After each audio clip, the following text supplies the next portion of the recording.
Hello and welcome back to my channel. Today I'm going to talk about an iconic part of Florida's history. I'm a very nostalgic person. I'm a fifth generation Floridian, so I love Florida history.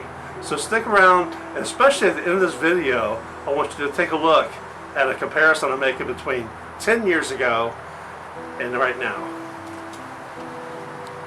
Now before we get started, if you could hit that subscribe button and that like button, I would greatly appreciate that. So let me get started. Some of the footage you're seeing here, actually the footage you're seeing right now, was when I visited Legoland back in 2013.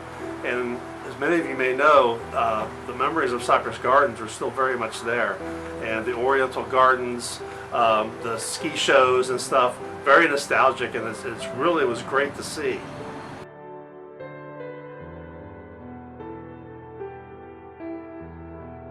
So it was great to go back there. I saw some changes when I went to the Cypress Gardens area, and I understand that it's quite an upkeep. They don't really get money, receive funds for the Cypress Gardens area, because it's more of, I think I'd already said earlier, it's kind of a walk down memory lane, and very nice, very pleasant. I just noticed a few changes, and one of the changes was they cut off a lot of the paths you used to be able to walk. Again, yeah, I understand they have to maintain these, the growth and all that type of stuff, and it's extra work, extra labor, extra money, and they aren't really recouping any funds for any of that. So I completely understand them making some adjustments.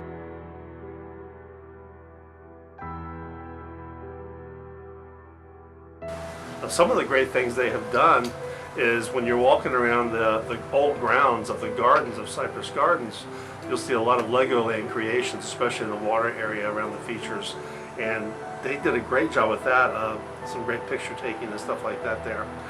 Now going back to 2013, there was a fence up, and back in 2013 I was doing videos of abandoned places and such, so when I saw a fence or something in an opening, I would always take it. I didn't know what I was getting into when I walked through that fence, and I came upon the famous Florida pool, the Esther Williams swimming pool. And I was not expecting it, I wasn't looking for it, and there it was. Now it was in bad shape, which I expected, and that was exciting to me because, again, I was doing abandoned places anyway, so to see something beyond repair somewhat, knowing that at one time it was a focal point of the park, that was exciting for me to see. I thought I'd stumbled upon something that wasn't supposed to be discovered, or maybe they were going to do away with it. And part of the things I like to do on video, and still do, is preserving history before it's gone. And that's kind of what I thought I was doing with that swimming pool. So fast forward then to 2014, which was just a year later, I was thrilled to hear that they were renovating that pool and we're going to make that once again a focal point of the Cypress Gardens, Oriental Gardens connection there, and for history purposes, and it was going to be wonderful. So I was thrilled to see that and hear that. So I'll tell you, so on March 5th, 2014, it was reopened. The iconic Florida pool, along with Legos that were floating on top of the interior. And more traditionally and historically, they had oranges lined up along the outside of the pool. And it was a beautiful sight. Sorry about the helicopter, but we're going to roll with it. Now the leaders of the park, they claim that opening up the Oriental Gardens and the pool again is what made Cypress Gardens fully complete once again. Now I'll tell you, I chose not to add that 2014 video of the park leaders, and they were flanked by beautiful Southern Belles, but at the time of this video you can easily find it by just going to YouTube, and the actual title of that March 5th 2014 video was Florida Pool and Oriental Gardens Reopen at Legoland, Florida's Cypress Gardens. Type that in on YouTube, look it up, and you will see that when they're standing by the pool, and it's beautiful.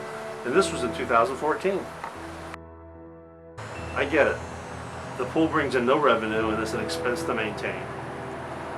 If Legoland can't justify keeping it chlorinated and safe, can't they come up with a solution? Fill it in with something. Fill the entire pool in with something, but keep its shape. And then maybe use Legos as murals inside of it, showing some of Cypress Gardens' past. Maybe fill it with fake Florida fruit.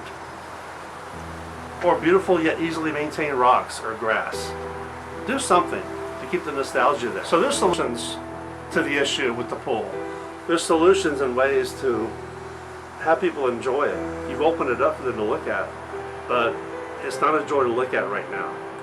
So I hope the leaders get together and figure that out and do something with that Florida pool, because it's certainly in, as you can see, not very good shape. You know, one of the concerns I had when I was there recently is the pool is home to turtles and who knows what else living inside it, and I don't even think they can get out.